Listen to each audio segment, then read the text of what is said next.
साथ एक शख्स मौजूद हैं जिनके हाथ में आप ये पोस्टर देख सकते हैं जिस पे लिखा हुआ है Adani plus Ambani new east India company. East India company के बारे में आपको बता दें कि इसी कंपनी के जरिए अंग्रेज हमारे देश के अंदर एंटर किए थे और उसके बाद उन्होंने हमारे देश के ऊपर हुकूमत करनी शुरू कर दी। क्या कहना चाहते हैं इस पोस्टर के माध्यम से? मैम, अगर किसी को ईस्ट इंडिया कंपनी की हिस्ट्री पता हो तो आप कंपेयर कर सकते हैं कि आज के टाइम में जो अडानी अंबानी कर रहे हैं, it's the same thing. East India company भी गुजरात के रूट से ट्रेड का बहाना लेके इंडिया में आई थी और उसके बाद उसने इंडिया को गुलाम बनाया था और क्या हुआ था ये हिस्ट्री है। आज आम लोगों का यही मतलब मत है कि जो अडानी और अंबानी है ये भी कुछ उसी तरीके से काम कर रहे हैं। ये जो 3 कानून आए हैं, ये 3 कानून सिर्फ और सिर्फ अडानी और अंबानी को फ़ायदा पहुंचाने के लिए हैं और ये 3 कानून भी ट्रेड का ही नाम लेके आए हैं, ट्रेड का सहारा लेके।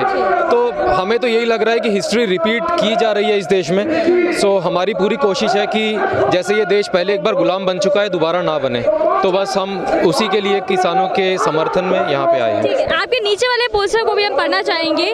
जितना भी डिजिटल इंडिया बना लो, रोटी गूगल से डाउनलोड नहीं होगी। क्या कहना चाहिए? मैम, मैं खुद डिजिटाइजेशन से जुड़ा हूँ। मैं खुद एक सॉफ्टवेयर इंजीनियर हूँ।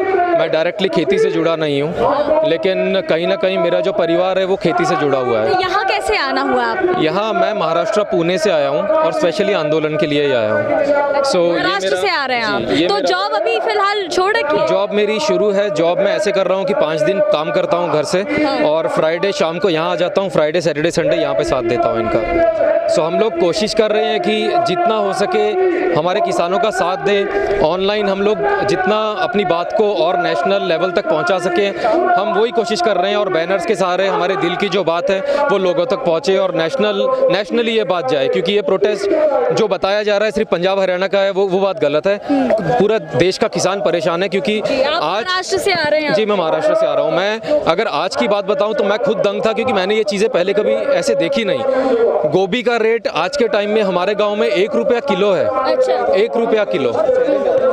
जी, सो 1 रुपया किलो गोभी बिक रही है किसान से। मतलब मुझे तो नहीं लगता कि जो लागत मूल्य है किसान को वो भी मिल रहा है। कल मैंने बिग बास्केट की ऐप पे मूली का रेट देखा। मूली 1 रुपये किलो बिग बास्केट बेच रहा है, तो किसान से तो शायद वो फ्री में ही ले रहा है। तो जहाँ ये हालत है किसान की, मुझे लगता है अगर आप डिजिटाइजेशन के थ्रू इंडिया को आगे बढ़ाना चाहते हैं तो सबसे ज्यादा आबादी जो किसान है, आप बिना उनको आगे बढ़ाए हमारा देश आगे नहीं बढ़ सकता। जैसे मोदी जी कहते हैं डिजिटल इंडिया बनाएंगे, तो डिजिटल इंडिया का कुछ फायदा आपको नजर आ रहा है क्या? नहीं, डिजिटल इंडिया का फायदा तो चलो काफी हद तक हुआ। आपने डीमोनेटाइजेशन भी जो किया उससे डिजिटल पेमेंट्स पे लोग मूव हुए। जिनको नहीं भी यूज करनी आती थी बहुत लोगों ने सीखी, फायदा हुआ है।